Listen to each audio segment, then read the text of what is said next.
بسم اللہ۔ باب رمضان المبارک کے مہینے میں راتوں میں نفلی قیام کرنا بھی ایمان ہی میں سے ہے۔ حدیث نمبر 37۔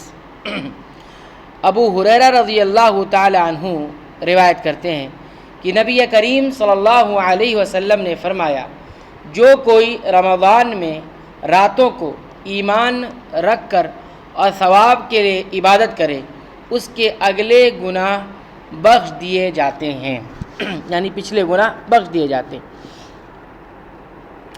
باب خالص نیت کے ساتھ رمضان کے روزے رکھنا ایمان کا جز ہے، حصہ ہے۔ حدیث نمبر 38۔ ابو ہریرہ رضی اللہ تعالیٰ عنہ روایت کرتے ہیں، نبی کریم صلی اللہ علیہ وسلم نے فرمایا، جس نے رمضان کے روزے ایمان اور خالص نیت کے ساتھ رکھے اس کے پچھلے گناہ بخش دیے گئے، معاف کر دیے گئے۔ باب اس بیان میں کہ دین آسان ہے، جیسا کہ رسول اللہ صلی اللہ علیہ وسلم کا ارشاد ہے کہ اللہ کو سب سے زیادہ وہ دین پسند ہے جو سیدھا اور سچا ہو، اور یقیناً وہ دین اسلام ہے، سچ ہے۔ ان الدین عند اللہ الاسلام۔ حدیث نمبر 39۔ ابو ہریرہ رضی اللہ تعالی عنہ سے روایت ہے، نبی کریم صلی اللہ علیہ وسلم نے فرمایا، بے شک دین آسان ہے، اور جو شخص دین میں سختی اختیار کرے گا تو دین اس پر غالب آ جائے گا اور اس کی سختی نہ چل سکے گی۔ بس اس لیے اپنے عمل میں پختگی اختیار کرو اور جہاں تک ممکن ہو میانہ روی برتو اور خوش ہو جاؤ کہ اس طرز عمل سے تم کو دارین کے فوائد حاصل ہوں گے، یعنی دونوں جہان کے فوائد حاصل ہوں گے۔ اور صبح اور دوپہر اور شام اور کسی قدر رات میں عبادت سے مدد حاصل کرو۔ نماز 5 وقتہ بھی مراد ہو سکتی ہے کہ پابندی سے ادا کرو۔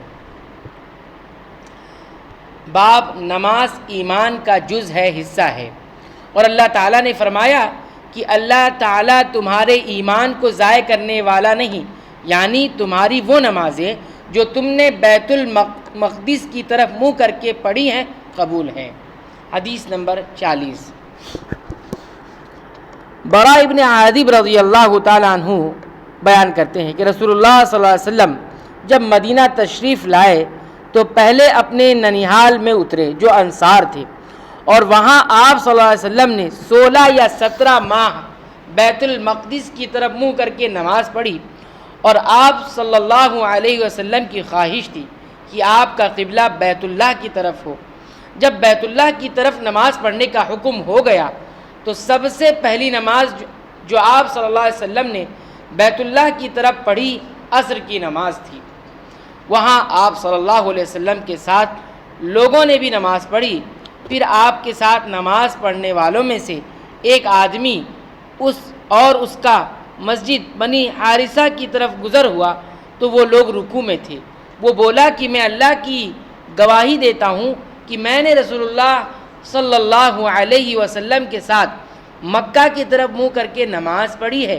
یہ سن کر وہ لوگ اسی حالت میں بیت اللہ کی طرف گھوم گئے، اور جب رسول اللہ صلی اللہ علیہ وسلم بیت المقدس کی طرف منہ کر کے نماز پڑھا کرتے تھے، یہود اور عیسائی خوش ہوتے تھے، مگر جب آپ صلی اللہ علیہ وسلم نے بیت اللہ کی طرف منہ پھیر لیا تو انہیں یہ امر ناگوار ہوا۔ زہیر ایک راوی ہے، کہتے ہیں کہ ہم سے ابو اسحاق نے براس ابن عازب سے یہ حدیث بھی نقل کی ہے کہ قبلہ کی تبدیلی سے پہلے کچھ مسلمان انتقال کر چکے تھے، تو ہمیں یہ معلوم نہ ہو سکا کہ ان کی نمازوں کے بارے میں کیا کہیں۔ تب اللہ نے یہ آیت نازل کی، وَمَا كَانَ اللَّهُ لِيُضِيعَ إِيمَانَكُمْ، اللہ تمہارے ایمان کو ضائع نہیں کرے گا۔ تو ایمان سے مراد یہاں پر صلاۃ ہے، نماز ہے، کہ جو نماز تم نے بیت المقدس کی طرف منہ کر کے پڑھی ہے، ایسا نہیں ہے کہ وہ قبول نہیں، وہ بھی قبول ہی۔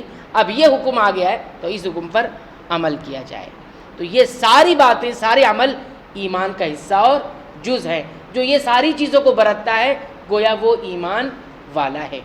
اللہ تعالیٰ سے دعا ہے رب العالمین تو ہمیں نبی کریم صلی اللہ علیہ وسلم کی ان پیاری سنتوں کو یاد رکھنے کی توفیق عنایت فرمائے، اس پر عمل کی توفیق عنایت فرمائے، اور اسے زیادہ سے زیادہ لوگوں تک پہنچانے کی توفیق عنایت فرمائے، آمین۔